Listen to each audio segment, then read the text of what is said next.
পঞ্চগড়ে বৈষম্যবিরোধী ছাত্র আন্দোলনে সক্রিয়ভাবে অংশ নেওয়া আল আমিন নামে এক ইজিবাইক চালককে হত্যার পর লাশ গুমের অভিযোগ দায়ের করা মামলার প্রধান আসামি সাবেক রেল পথমন্ত্রী নুরুল ইসলাম সুজনের ৩ দিনের রিমান্ড মঞ্জুর করেছে আদালত।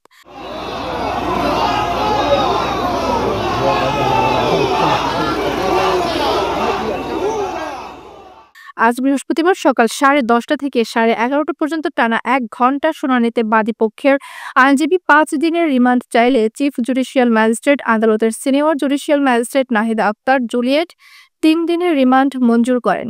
এর আগে সাবেক এই মন্ত্রীকে গত মঙ্গলবার রাতে ঢাকা থেকে প্রিজন ভ্যানে পুলিশ নিরাপত্তায় ঢাকা থেকে পঞ্চগড় জেলা কারাগারে আনা হয়।